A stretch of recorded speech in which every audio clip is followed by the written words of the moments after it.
రాఘవ్ ఇంకా జగదీష్ ఇద్దరు అన్నదమ్ములు. రాఘవ్కి ఐస్ గోలా బండుండేది. ఇక జగదీష్ నిజానికి ఏ పని చేసేవాడు కాదు, కాని డబ్బులు మాత్రం ఎలాగోలా సంపాదించేవాడు. ఇదిగోండి వదిన, బజార్కు వెళ్ళాను, మీకు చీర తీసుకొచ్చాను. చీర చాలా బాగుంది. కాని మరిది గారు, మీకు ఇన్ని డబ్బులు ఎక్కడి నుండి వచ్చాయి? దాని గురించి మీరు అడగండి వదిన. భగవంతుడి దయ వల్ల నేను జీవితంలో షార్ట్ కట్ వెతుకుతున్నాను వదిన, షార్ట్ కట్. అలాగే నేను ధనవంతుణ్ణి అవుతాను వదిన, ధనవంతుణ్ణి. అప్పుడే రాఘవ్ ఇంటికి చేరుకుంటాడు. షార్ట్ కట్తో నువ్వు ధనవంతుడు కావచ్చు, కానీ ఆ డబ్బుతో నువ్వు ఎప్పటికీ సంతోషంగా ఉండలేవు తమ్ముడు. అన్నయ్య, నువ్వు ఎప్పుడు ఇలాగే అంటుంటావు. ఇంత నిజాయితీగా ఉండడం వల్ల నీకేమొస్తుంది చెప్పు? ఇన్నాళ్ళ నుంచి నువ్వేం చేశావు? జగదీష్ తరచూ అలాంటి మాటలు మాట్లాడి వాళ్ల అన్నయ్య నోరు మూయించేసేవాడు. రాఘవ్ నిజాయితీ గలవాడు, కాని అతను ఇంతవరకు అనుకున్నది సాధించలేకపోతాడు. అందుకని తను తన తమ్ముడి మాటలని కొట్టిపడేయలేకపోతాడు. రాఘవ్ చాలా నిజాయితీపరుడు. అతను ఫిల్టర్ నీళ్లతో చేసే ఐస్ ని కొనేవాడు, ఇంకా ఐస్ గోలాలో వేసే జ్యూస్ కలర్స్ ని కూడా మంచి క్వాలిటీలో కొనేవాడు. ఏంటి రాఘవ్ బాబు, ఇది బోలెడన్ని చౌక జ్యూసులు దొరుకుతున్నాయి. నువ్వు అనవసరంగా ఖరీదైన జ్యూసులు కొని ఎందుకు నష్టం కలిగించుకుంటున్నావు? ఎందుకంటే నేను ప్రజల ఆరోగ్యం గురించి ఆలోచిస్తాను. చౌకగా దొరికే జ్యూసుల్లో కెమికల్స్ కలుపుతారు. పిల్లలు వాటిని తాగితే ఆరోగ్యం పాడవుతుంది. నేను ఎప్పటికీ అలా చేయలేను. అవునవును, నువ్వు నిజాయితీపరుడివి కదా. ఇదిగో నీ ఖరీదైన జ్యూసు, అలాగే నీకు కావలసిన ఐసు. రాఘవ్ ఎప్పుడూ కూడా షాప్ అతని మాటలకి పడిపోయేవాడు కాదు. రాఘవ్ ఐస్ గోలా బండి స్కూల్ గేటు పక్కనే పెట్టేవాడు. స్కూల్ వదలగానే పిల్లలందరూ కలిసి రాఘవ్ బండి దగ్గరికి చేరేవారు. అంకుల్, నాకు ఎల్లో ఐసు కావాలి. నాకు రెడ్ కావాలి. నాకు గ్రీన్ది కావాలి. నాకైతే బ్లూ కావాలి. అరే రే, అందరికీ ఇస్తానమ్మా. రాఘవ్ పిల్లలకి రంగురంగుల ఐస్ గోలాలను తినిపించేవాడు. పిల్లలు కూడా ఎంతో ఇష్టంగా ఆ ఐస్ గోలాలను తినేవాళ్లు. ఇదిగో సర్తా, ఈ నెల సంపాదన. ఇదైతే చాలా తక్కువ.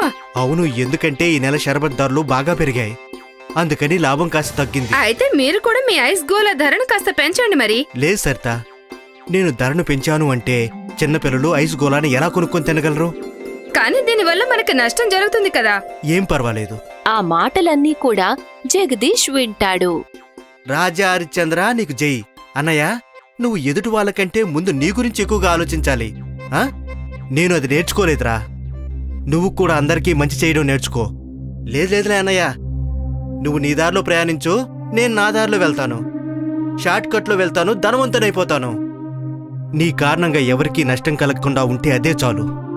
అన్నదమ్ములిద్దరూ వేరు, ఒకళ్ళు తూర్పైతే మరొకరు పడమర. అలా ఒకరోజు రాఘవ్ భార్య సరితకి ఒక ఫోన్ వస్తుంది. వెంటనే తను ఏడవటం మొదలు పెడుతుంది.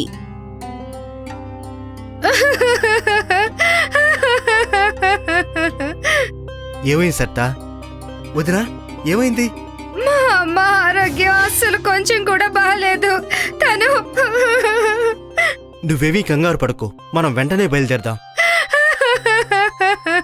రాఘవ్ సరితని పుట్టింటికి తీసుకువెళ్తానని చెప్పడమైతే చెప్తాడు, కాని అతను తన ఐస్ గోలా బండి గురించి ఆలోచిస్తాడు. చూడు జగదీష్, నువ్వు కొన్ని రోజులు నా ఐస్ బండిని చూసుకోగలవా? అలాగే అన్నయ్య, నేనిప్పుడు ఖాళీగానే ఉన్నాను కదా. పైగా ఇది ఎండాకాలం, నీ గోలా బండి మూతబడింది అంటే చాలా నష్టం వస్తుంది.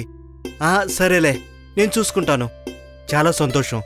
అన్నట్టు ఒకటి గుర్తుపెట్టుకో, ఫిల్టర్ ఐస్ ముక్కలు అలాగే ఖరీదైన జ్యూస్ మాత్రమే తీసుకో. చవక రకంలో అయితే కెమికల్స్ ఎక్కువ ఉంటాయి. అలాగే అన్నయ్య, నేను చూసుకుంటానులే. రాఘవ్ తన భార్య సరితాతో కలిసి తన పుట్టింటికి వెళ్తాడు. ఇక్కడ జగదీష్ ఐస్ గోలా బండిని పెడతాడు.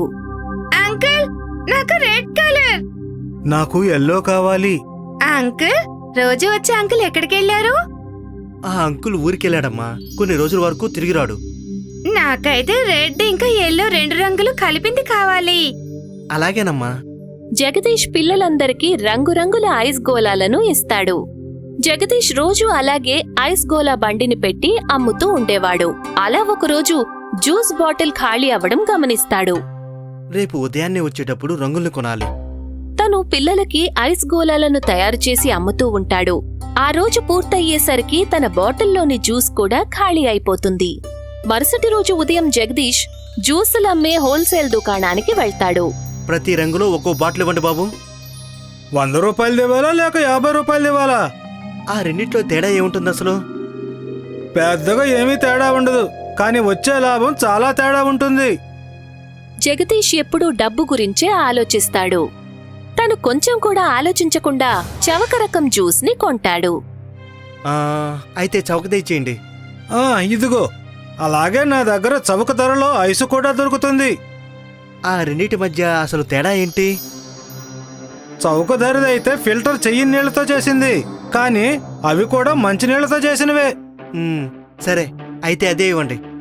జగదీష్ చవక రకం జ్యూస్ ఇంకా చవక రకం ఐస్ ని కొంటాడు.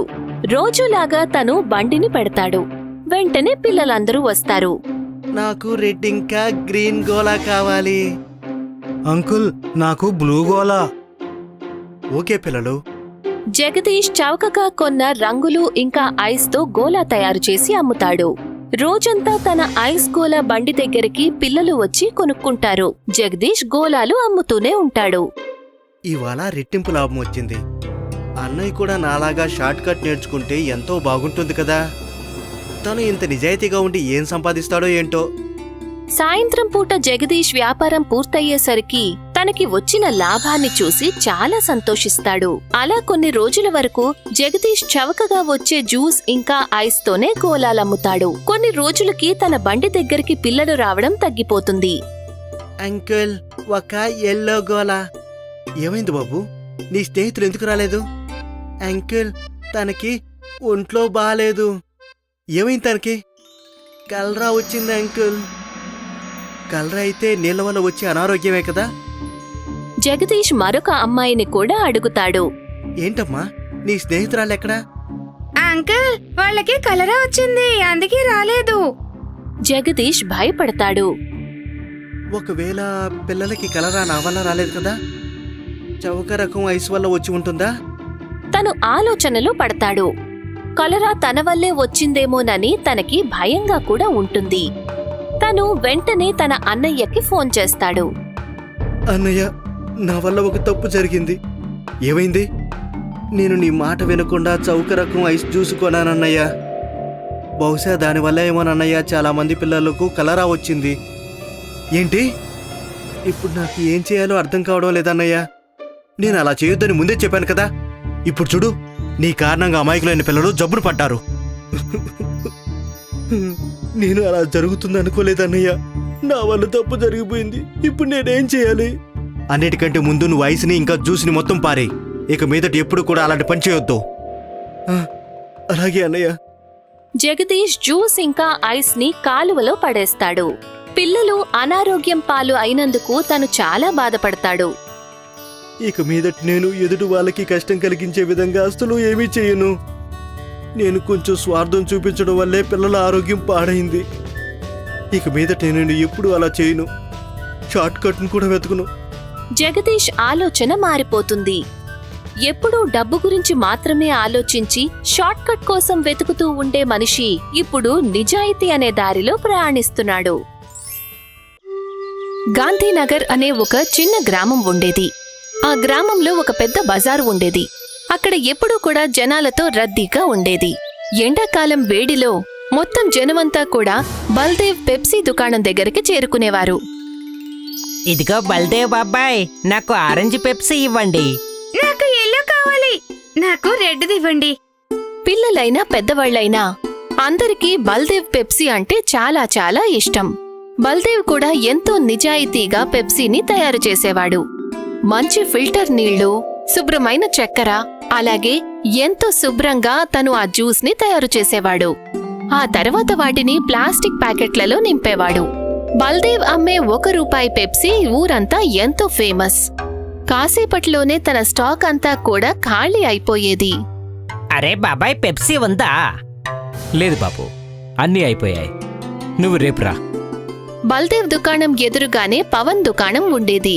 పవన్ ఐస్ క్రీం అమ్మేవాడు. ఎండాకాలం అయినప్పటికీ కూడా తన ఐస్ క్రీం అమ్ముడుపోయేది కాదు. అసలు బల్దేవ్ తన పెప్సీలో ఏం కలుపుతున్నాడో తెలియడం లేదు. ఊళ్ళో ఉన్న వాళ్ళందరూ ఇతని పెప్సీనే తాగుతూ ఉంటారు. ₹1 పెప్సీలో అసలు ఏమి రుచి ఉంటుంది చెప్పు? నా ఐస్ క్రీం అంతా పాడైపోతుంది. రుచి గురించి నాకు తెలియదండి, కానీ అది ఐస్ క్రీం కంటే చాలా చౌక. బహుశా అందుకే అవి ఎక్కువగా అమ్ముడుపోతున్నాయి. అవును, అయ్యుండొచ్చు. మీరు కూడా పెప్సీ అమ్మడం మొదలు పెట్టేసేయొచ్చు కదా. అరే, కాని పెప్సీ ఎవరు చేస్తారు? పెప్సీ తయారు చేయడం ఎందుకండి? పట్నంలో బోలెడన్ని కంపెనీలు పెప్సీ అమ్ముతూ ఉంటాయి. మీరు వాళ్ళ దగ్గర కొనుక్కుని అమ్మితే చాలు కదా, మనకప్పుడు చాలా లాభం వస్తుంది. నిజానికి ఈ ఐడియా బాగానే ఉంది. నేను రేపే పట్నం వెళ్ళి బోలెడని పెప్సీలు కొనుక్కొని వస్తాను. సరే అండి. మరుసటి రోజు ఉదయం పవన్ పట్నం నుంచి బోలెడన్ని జ్యూస్ పెప్సీస్ తీసుకొస్తాడు. ఆ తర్వాత అతను వాటన్నిటిని ఫ్రిడ్జ్లో పెడతాడు. మంచి పని చేశారు. ఇప్పుడు మీరు బయట ఒక బోర్డు తగిలించండి, ఇక్కడ పెప్సీ దొరుకుతుందని. సరే. పవన్ ఒక బోర్డ్ని తయారు చేస్తాడు, ఇక్కడ పెప్సీ దొరుకుతుంది అని. ఆ బోర్డ్ని తన దుకాణం బయట తగిలిస్తాడు. కాసేపటి తర్వాత ఒక చిన్న పిల్లాడు ఆ బోర్డు చదువుతాడు. ఇక్కడ పెప్సీ దొరుకుతుందా బాబాయ్? ఏవేం కలర్లున్నాయి? అన్ని కలర్స్ ఉన్నాయి. అసలు నీకు ఏ కలర్ కావాలో చెప్పు. నాకు ఎల్లో పెప్సీ ఇంకా ఒక ఆరెంజ్ పెప్సీ కావాలి. పవన్ ఆ పిల్లాడికి 2 పెప్సీలను ఇస్తాడు. ఆ పిల్లాడు అక్కడే నిలబడి పెప్సీ తాగుతాడు. ఇది చాలా బాగుంది, నాకు నచ్చింది. ఇదిగో, నా తరపు నుండి నీకు ఓ పెప్సీ ఫ్రీ. నువ్వు వెళ్ళి నీ స్నేహితులందరికీ చెప్పు, నా దుకాణంలో పెప్సీ దొరుకుతుందని. అలాగే బాబాయ్, తప్పకుండా చెప్తాను. పవన్ ఆలోచన బాగా పనిచేస్తుంది. ఆ పిల్లాడు పరిగెత్తుకుంటూ ఊర్లోకి వెళ్తాడు. తనతో పాటు కాసేపటి తర్వాత 2 పిల్లల్ని తీసుకొస్తాడు. ఇదే ఆ దుకాణం. నాకు కూడా 2 ఆరెంజ్ పెప్సీలు కావాలి. నాకు 3 రెడ్ పెప్సీలు. పవన్ అందరికీ పెప్సీ ఇస్తాడు. ఆ తర్వాత నుంచి చాలా మంది పవన్ దుకాణం దగ్గర పెప్సీ కొనుక్కునేవాళ్ళు. ఇంతవరకు గ్రామస్తులు బల్దేవ్ పెప్సీ మాత్రమే కొనుక్కునేవాళ్ళు. కానీ ఇవాళ వాళ్ళకి కంపెనీ రుచి కూడా చాలా నచ్చింది.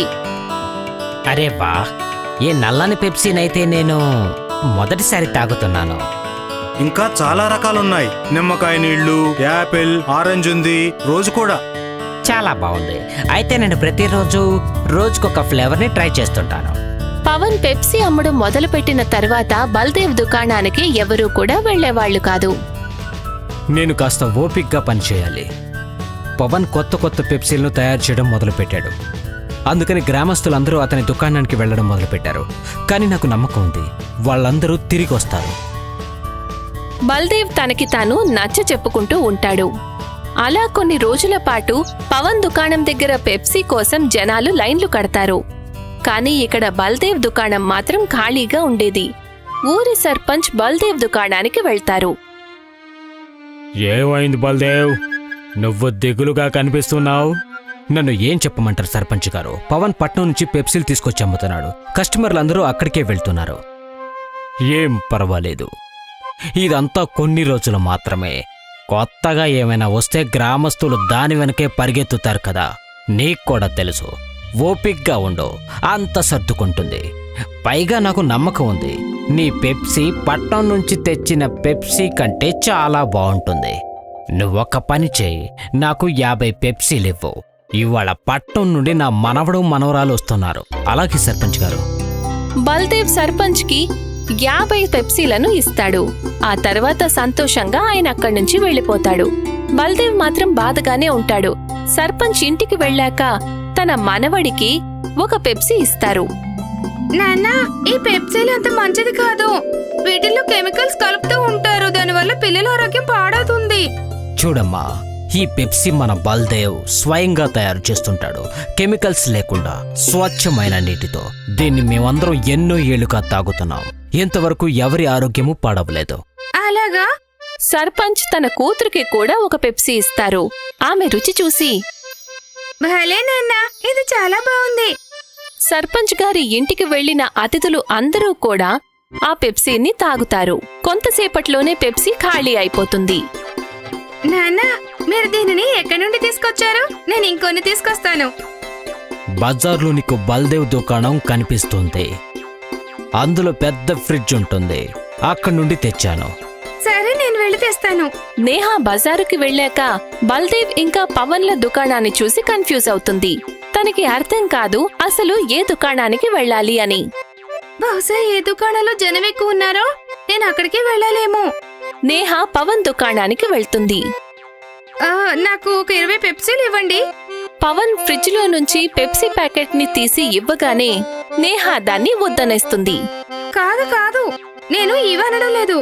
కానీ ఇప్పుడే కదా మీరు 20 పెప్సీలు అడిగారు. కానీ ఈ కెమికల్ పెప్సీలు అడగలేదు. అక్కడే ఉన్న ఒక వ్యక్తి నేహాని అడుగుతాడు. ఏంటమ్మా ఈ పెప్సీలో ఏం కెమికల్స్ ఉంటాయి? ఈ పెప్సీ పట్నంలో కంపెనీలో తయారవుతుంది. అక్కడ వీటిని తయారు చేయడానికి బోలెడన్ని కెమికల్స్ ని కలుపుతారు. అవి హానికరం, పిల్లల ఆరోగ్యం కూడా పాడవుతుంది. ఒకవేళ అదే నిజమైతే నువ్వు ఇక్కడికి పెప్సీ కోసం ఎందుకు వచ్చావు? నేను ఇక్కడ ఆ పెప్సీ కోసం వచ్చాను. ఇదే ఊరిలో తయారు చేసే పెప్సీ కోసం. అర్థమైంది. అయితే మీరు బల్దేవ్ దుకాణంలో పెప్సీ కోసం వచ్చారా? ఆయన దుకాణం ఎదురుగానే ఉంది. నేహా అక్కడి నుంచి వెళ్లిపోతుంది. కానీ చుట్టుపక్కల ఉన్న వాళ్ళందరూ పట్నం నుంచి వచ్చిన కెమికల్ పెప్సీ గురించి మాట్లాడుకుంటారు. నేహా బల్దేవ్ దుకాణంలో పెప్సీ కొనుక్కుంటుంది. తర్వాత ఇంటికి వెళ్లిపోతుంది. కెమికల్ పెప్సీ గురించి ఊరంతా విస్తరిస్తుంది. తల్లిదండ్రులు అందరూ కూడా తమ పిల్లలని పవన్ దుకాణంలో పెప్సీ కొనుక్కోవద్దని చెప్తారు. ఇవాల్టి నుండి పవన్ అంకుల్ దుకాణం నుండి పెప్సీ తీసుకోవద్దు నువ్వు. ఎందుకమ్మా? ఎందుకంటే అందులో బోలెడన్ని కెమికల్స్ ఉంటాయి. నీ ఆరోగ్యం పాడైపోతుంది. తర్వాత నీకు సూది గుచ్చుతారు. వద్దు బాబాయ్, వద్దు. అందరికీ బల్దేవ్ నిజాయితీ గురించి తెలుస్తుంది. ఇక మళ్ళీ ఒకసారి బల్దేవ్ పెప్సీ అమ్ముడుపోతుంది. పవన్ దుకాణం నుండి ఎవరూ కూడా పెప్సీ కొనడం లేదు. ఇక అలసిపోయి పవన్ పెప్సీ అమ్మడం మానేస్తాడు. నేహా ఊర్లో అందరినీ అనారోగ్యం పాలు కాకుండా కాపాడింది. మళ్ళీ అంతా ముందులా మారిపోయింది.